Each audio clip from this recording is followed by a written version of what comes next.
Hi, I'm Janelle Riley. I'm an editor at Variety, and welcome to this Q&A with Minamata. This is such a fantastic, timely film, and I am so pleased to welcome today's guests. We have writer-director Andrew Levitas and producer and actor Johnny Depp. Thank you both so much for being here. Thank you. Whenever I have people as accomplished as the two of you, and that is not often, I actually like to go back to the beginning and ask, what was sort of your first job in the entertainment industry? Did you start off in a mailroom, or Andrew? You've had several careers. I'm curious. I think did you start as an actor? Well, only accidentally. I was. I was painting. Yeah, exactly. That's why we get along. I was painting and sculpting and writing and making sort of experimental films since I was a really young kid. And I found my way accidentally on a movie set, which then turned into a random job on a television show. And those things just sort of continued. I learned in the early days where there's an opportunity to learn, don't say no. Wow. I think that probably really helps you with actors. That might be one of the reasons you're so good with actors. You've done it. I guess so. I think maybe just that I listen, and I've been really fortunate that I've worked with actors like Johnny and the rest of this cast in particular that maybe identify, and I don't want to give, I don't want to put identifiers on Johnny, but that identify as artists first and as creative people, and that could have been doing 50 different, disciplines or gone down different paths, but ultimately found that the best way of expression for them, or the path that jumped out at them, was acting. And I think those are the people that I connect with. I mean, on our cast and crew, half the cast and crew were painters. Everybody here was basically a painter. And so oftentimes, that's our language. And Johnny and I are often talking in terms of, literary references and art references and music references versus really film ones. So I think that's more of the connective piece. Cool. And Johnny, for you, what was your first job as an actor? First job was A Nightmare on Elm Street, the first Nightmare on Elm Street in, let's say, '84. That was Wes Craven, for some reason, cast me as one of the group in that film, and that was the first time I'd ever acted. That was the first time I'd ever been on a film set. Certainly, I'd only been on one film set prior. That was when I was a child, watching William Shatner make some movie in Florida. So that was, yeah. What a great one to start with. And I actually live very close to the Elm Street house in West Hollywood. Yeah. We go there every Halloween. Well, it's nice to drive by now and again and see that. So congratulations on a beautiful movie. I'd love to start at the beginning with Johnny, because I think you've been familiar with Eugene Smith's work for some time. At what point did you know you wanted to tell, not just his story, but specifically about his time in Minamata? I had been somewhat fascinated by Eugene Smith for many years, and for the first thing that really, certainly his photographs were beyond intriguing, and then you read about his experiences in the Second World War and such. And it was a wonderful photographer who's since made her exit, Mary Ellen Mark, knew him, and I asked her about him. She said that he introduced himself as W. Eugene Smith. And she said, "What does the W stand for?" And he said, "Wonderful." And I thought that answer explained him in an instant, kind of, curmudgeonly, of, definitely had his slings and arrows, the thing he had to drag things around, Eugene Smith. So he's a fascinating character. On top of that, then you learn about the horrors in Minamata and this crotchety, old, mean bastard going there to try and help these people and falling in love with these people. And certainly his wife in the process. Fascinating and not I mean, this story should be known worldwide. These mistakes continue all over the planet, and they should be looked at. There should be someone looking into these things. So I feel so happy that we got to tell the story as the story needed to be told by the truth. I'm embarrassed to say that I did not know the story. I obviously knew the famous photograph of the bath, Yes. but assumed that everything had worked out, and that is not the case. And I feel really, really guilty. I didn't know better. Well, it's wild. It's his language. I mean, which was imagery, is almost more powerful than the word in this instance. That's why I mean, back then a photo essay, the opportunity for a photo essay on opening this thing up was huge, and he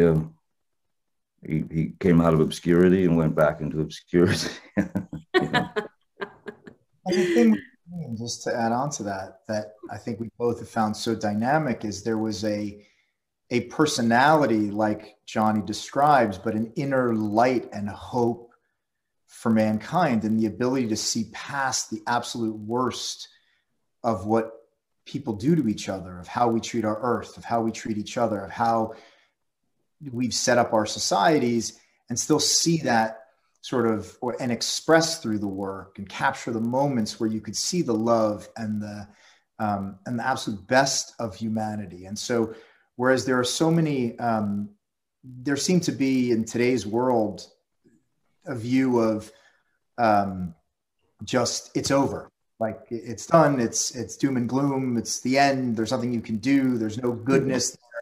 And then there's the other side, which is let's just put our head in the sand and pretend it's not there.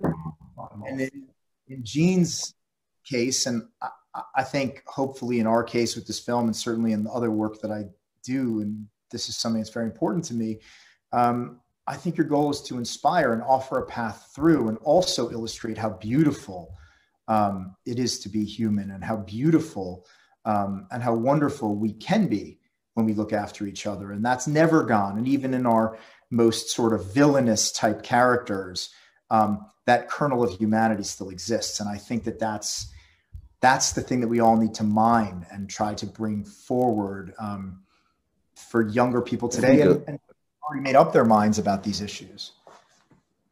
I think a lot, exactly what you're saying is true. The Gene Smith that was the well-worn sidearm of schooled in the battles of the Second World War, coming up the ranks, the only way I believe that what Eugene Smith is very close, very akin to what Hunter Thompson was in the sense of, there's a great quote in the beginning of Fear and Loathing in Las Vegas that Hunter used by Dr. Johnson, and it says, "He who makes a beast of himself gets rid of the pain of being a man, Mm. So I think that Gene Smith, Hunter Thompson, those that ilk, that caliber, they are hyper sensitive, hyper sensitive, but must protect themselves by putting layer upon layer upon layer to try to cover themselves and keep that warmth in, without, you know, losing themselves to the, as William Saroyan put it, the shame and degradation of the world. You know, they layer themselves.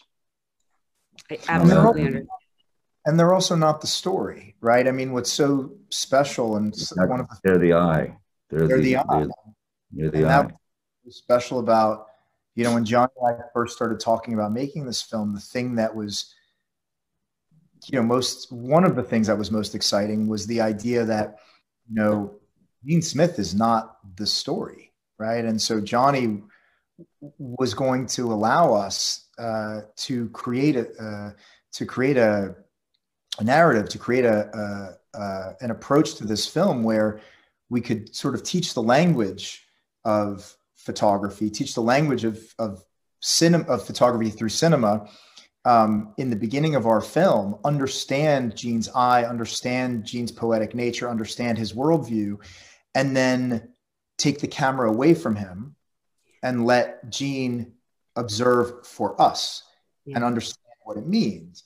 And so, you know, when you look at the, you know, excuse me for saying this, Johnny, but when you look at the incredibly sort of subtle and powerful work that Johnny does in the film, what's remarkable is that as we as we move deeper into the film, you know, the community who are the real heroes of this film, the people that were fighting on the ground, come to the forefront, and we understand more of them and can take a deeper, more complex and poetic view, and one that we can see ourselves in, because Gene, and Johnny as Gene, moves back. It's a really unusual, you know, type of approach, and one that was really exciting, and I think consistent with the work that Smith did. And obviously our hope, and, you know, to fill the shoes of someone as meaningful, who moved society and moved the world forward and touched so many lives through his work. You know, certainly we had millions of frames to do this with, and Gene had, you know, just a few. But to sort of capture the essence of that has been really, was really one of the goals, and was quite glad that we were able to do it. It's such a beautiful performance. And Johnny, I'm not sure, maybe you don't like being complimented, because you kind of hid when Andrew complimented you. So if you want to go off screen for a minute, I'm just going to talk about how great you are. It's very kind. No, it's an incredibly moving performance. And you've obviously played people before, but somebody like Gene Smith, he's so important, and his work is so important to so many people. Did you feel an extra responsibility taking on him and taking on this story? Absolutely, without question. It always, when you're portraying someone who either exists or existed, you owe, no matter who they are, you owe a debt to that person to play them responsibly, and represent them responsibly. You know, even you know, certainly, you know, I include James Bulger, you know, Whitey Bulger in that crowd, because one thing, you know, that people, Whitey Bulger or James Bulger he didn't wake up every morning and try and figure out just how evil he could be. It's not the case, you know. It's a you know, far more complicated human being. But yeah, no, you feel a huge responsibility to these people, because, like, people that I've played who are who did exist and are still alive, you know, like Joe Costone, Donnie Brasco, he was with me every day. So, I mean, yeah, I felt an enormous responsibility with him. But with Gene Smith, it went to a great respect for him, but also to Eileen and what she'd carried on all these years. Um, it's astonishing, the strength of the woman. Uh, it's uh, it's admirable, incredibly admirable what what she brought to the table, which was everything. No holds barred, and so I felt a great debt and a great responsibility to Eileen as well. And for both of you, where did you even begin with your research? Because you have Eugene's work, obviously, and I believe Eileen was there to help you. Yeah, so Yes.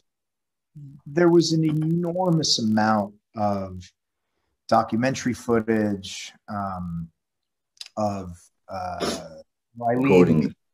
recordings. Like I did an incredible amount of digging with Eileen, where she basically told me her deepest, darkest secrets that she probably never shared with anyone, but was so giving and understood that a film like this has the chance to make a difference, has a chance to really touch people, has a chance to change people's view on the world, has a chance to inspire.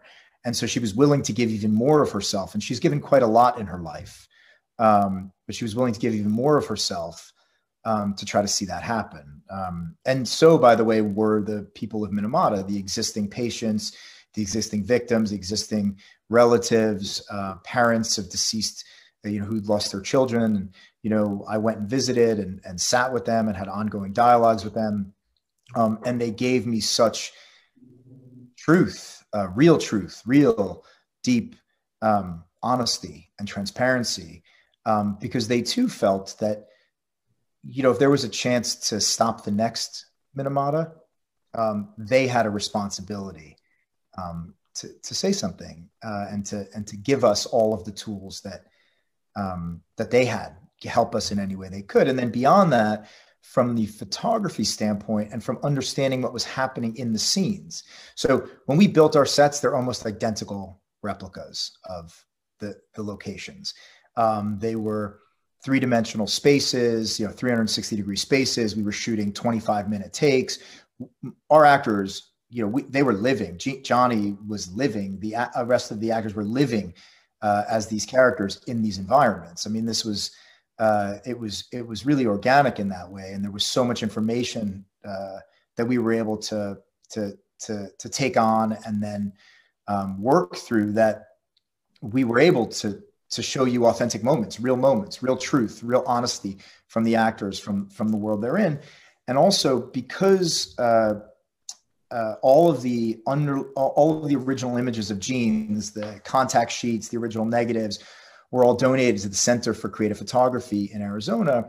We also had all of the images that Gene took before and after the master shots that became so iconic, like Tomoko in the bath. And so we were able to understand what was happening in the space and the progression and really get inside that thing. And that's why I think Johnny is so convincing on the photography side, and why so many photographers in particular have gravitated to this film and become so passionate about it, because we had the insight, we had the information that allowed us to present that and really look for that essential truth. And so it was quite a deep dive in that way. And also we had a crew as well as our cast that was so deeply committed to the work that it didn't feel like we were making a film. It felt like we were reliving not reliving, but we were in the moments. Truly, that's exactly it. Just the whole group of talent, and I mean talent by all the actors that came in to do this. Hiro, Minami, Endless, the crew. It was almost like living in a documentary. is what I was going to say about Andrew's, like reliving it, but it's like, it was like living it in a documentary, What I mean, is that ever hard for you as an actor though? Because you're dealing with, serious subject matter. Are you the kind of actor who takes your work home with you? Was it hard to be in Gene Smith's mindset? No, it would, I mean, the journey is the most interesting part, always, and you're never sure, I don't think one should ever be completely sure and satisfied that they've reached a result. You just do what you do and see what happens. Hopefully you deliver the right thing, but I got to understand him. Once you understand why this man is irreverent, why this man is so kind of unpredictable, why this, why that. Once you start to understand those things, then it's easy to be in his shoes. It's worth noting also sorry, Janelle, just on top of what Johnny just said, our cast and crew were so committed, right? And that includes all of the extras, everybody that stepped foot on our set. There really weren't, they were actors that agreed to come and be, in the, they weren't, they all did their homework. They understood what was at stake with a film like this, and they experienced it for real. Now, I think that there was some catharsis as we went through these scenes. So I think that they take home with them the energy of making something and feeling incredibly present in those moments and feeling like they can make a difference and that they can make a difference through their craft. And that there's a satisfaction in that as well that feels different than when perhaps Smith was there in Minamata at the time and didn't know. There was a more clear path, I think, for us, because you could hear a needle drop on our set. I mean, everybody was there watching, connecting. None of the actors took days off. I mean, if they didn't have work on those days, they still came to set and watched and collaborated. I mean, this was filmmaking, I think, in the most collaborative sense. And actually, I really like what Johnny said. I'd never thought of it in those terms, and I really like that explanation. I think that that's right. I think if we did our job, it was to make these artists, our crew as well, feel that they were living inside of a documentary.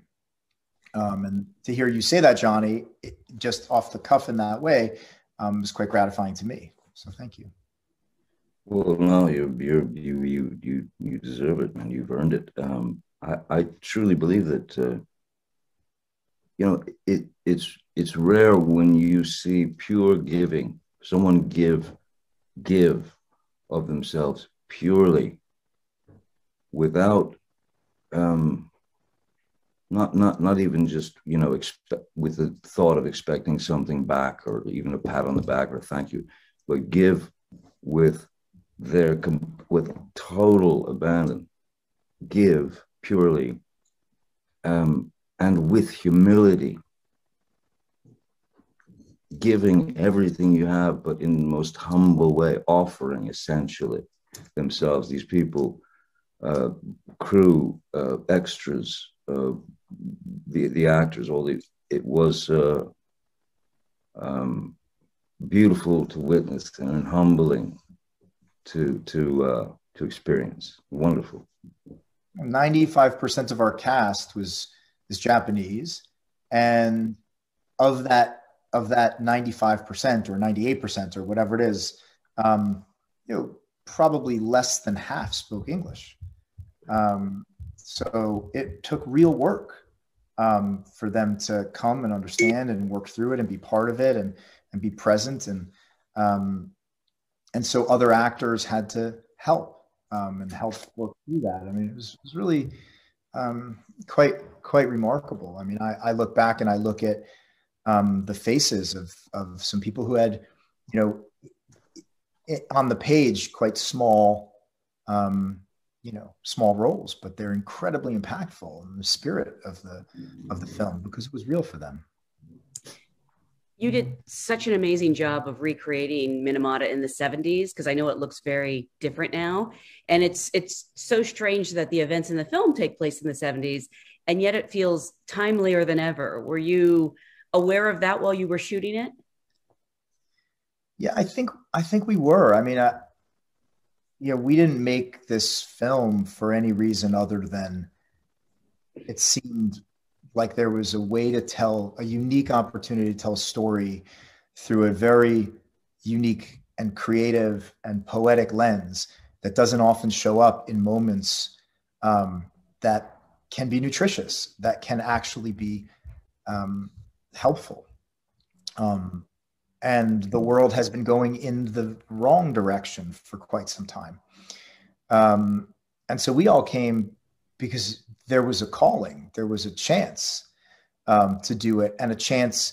I'm not a documentarian, you know, and Johnny's a real person, but he's also not a real person in 1970 in Minamata, Japan. He's not Eugene Smith, like, but everybody seemed to recognize why you make this film and why you make this film in that moment. Now, we as a collective group understood how many people were struggling both in Minamata and around the world, and wrestling with many of these same issues, right? Industrial pollution, corporate malfeasance. These are all connected, right? Every one of these issues is one of the same larger issue, which is that the little guy is getting squeezed by the big guy, and in the pursuit of big money opportunities, and someone making a determination that the parts per million in terms of human life and human existence is actually a reasonable term to use, and so we all saw that, and I think we're uniquely in tuned to be telling that story.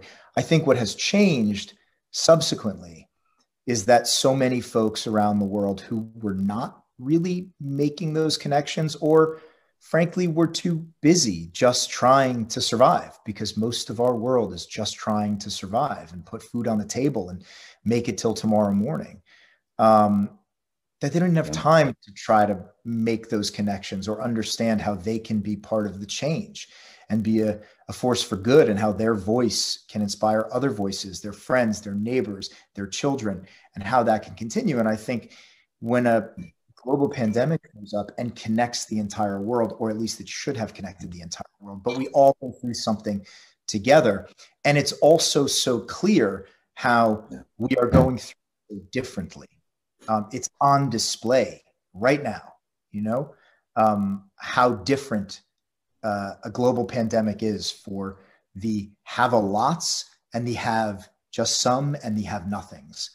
And it's something that I think we understood as global citizens and artists, but I think now the film takes on a different, or there are elements of the film that maybe some other people will into and recognize their own lives in, where they may not have at the time that we were making it. And for each of you, you know, you're shooting a period piece. There's a language barrier. There's, you know, so I just can't believe films ever get made, to be honest, because so many things can go wrong. I'm curious, was there a scene or a moment that ended up being the biggest challenge for each of you? Either as an actor, producer, or, you know, something as a director? Well, I'm sorry. What was the question? I'm sorry. It went fuzzy on me. Oh, sorry. I'm fuzzy Your again, I think. Your most challenging scene as an actor? Was there a moment, or, you know, a day that, you know, I don't know if it sounds like you're still learning things as an actor even today. So what was sort of the Oh, I most think challenging? you always are. If you must, you have to. Most challenging.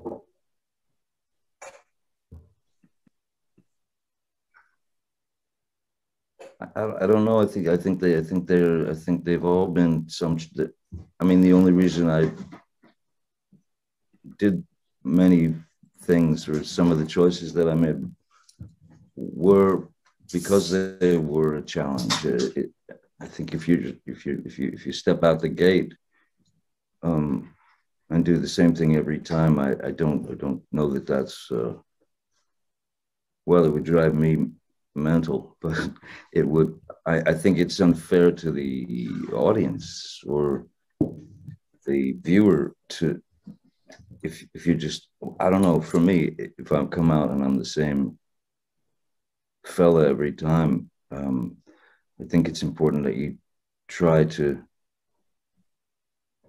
find something, something that you can grab onto that maybe hasn't been done to death.